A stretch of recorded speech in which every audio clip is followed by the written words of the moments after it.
Renting an apartment in Japan is not very difficult, but renting an apartment that will not collapse on you during a big earthquake, well, this requires a little bit more planning.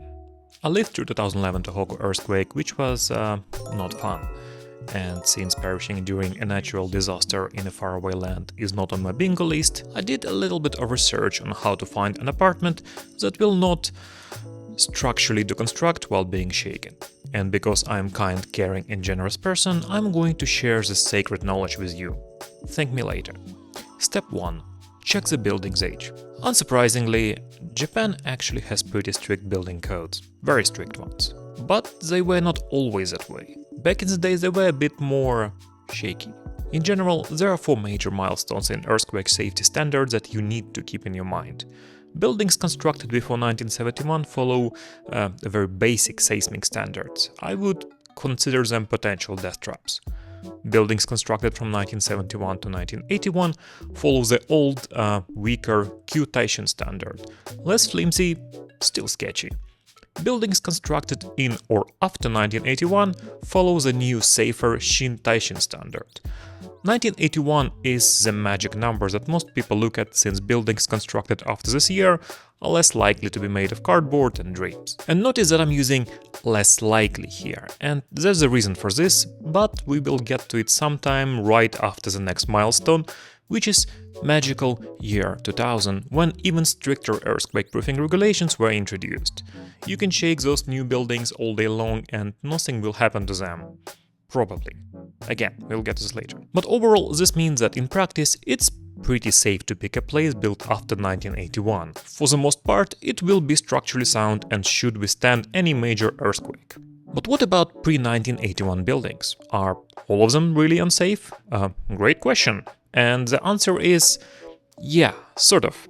There is really no way to know for sure if any specific building from that period will be safe. Some might be okay, others might not. We do not know. But what we regrettably do know is what might happen to those buildings during a significant earthquake. During the Great Hanshin earthquake of 1995, many pre-1981 buildings suffered catastrophic failures, with entire floors sometimes entirely disappearing. This is truly terrifying and one of the reasons I will not live in any old apartment complex. Look at this report. 76% of buildings constructed before 1971 collapsed during the Kobe earthquake.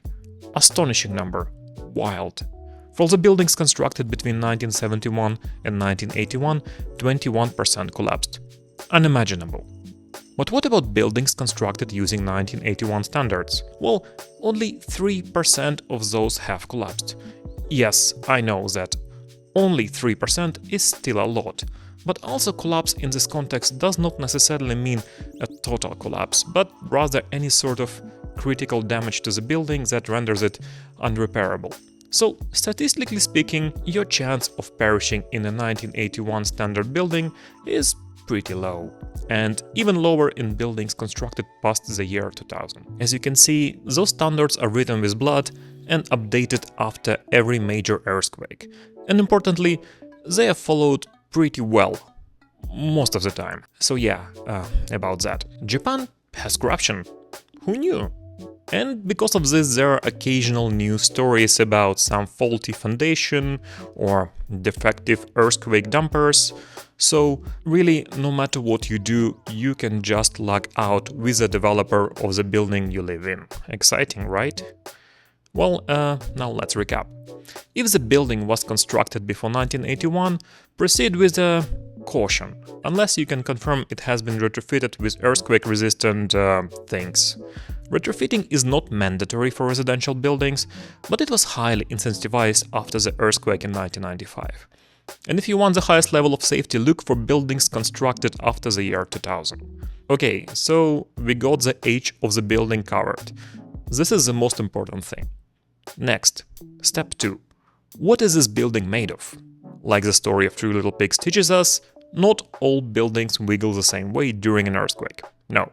Some materials roll with the punches, others instantly fold like origami made of lies. Physics, nothing really you can do about it. When it comes to building materials, you will usually have the following options. Reinforced concrete or steel reinforced concrete. This is material of choice for any decently sized building. Both are great at absorbing shock and resisting collapse. This will be your best option. Next, buildings with steel frame. Used mostly in high-rises, it's strong, but can sway significantly during earthquake, which can be unnerving. And finally, buildings with wood or lightweight steel frame. Usually used in smaller two-story buildings. Biggest risk with them is not collapse, but fire. Most of the time the construction material will be clearly stated in the listing, so you do not need to guess. To sum it up, big concrete buildings, good. Small flimsy buildings, not so good. Next important thing is to confirm that the building is located on stable ground that is not prone to liquefaction or other suspicious shenanigans. Liquefaction is when during the earthquake the water comes up from the ground and turns it into muddy soup. Buildings do not like that. Nobody really likes it. This is not something that will usually be specified in rental listing, but luckily most prefectures will have some sort of hazard maps online that you can check. For example, on this map of Tokyo, you can see that the giant chunk of the city is considered prone to liquefaction. Obviously, some random place away from a river will be safer compared to reclaimed land in Tokyo Bay, so you will have to do a bit of your own research and use common sense. In general, I would just be careful with the buildings that are next to the water or on reclaimed land. Also, avoid buildings on steep hillsides. Landslides are pretty common in Japan, and not only during earthquake, but also because of excess rain that typhoons bring. And finally, avoid weirdly shaped buildings. They're cursed and twist in funny ways during earthquakes. Box is simple, box is good, box is safe, believe in the box. And this is really about it.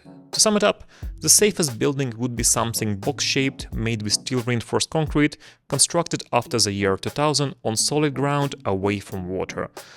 But you will probably be okay in just about any building constructed after 1981. So don't worry too much and enjoy your life.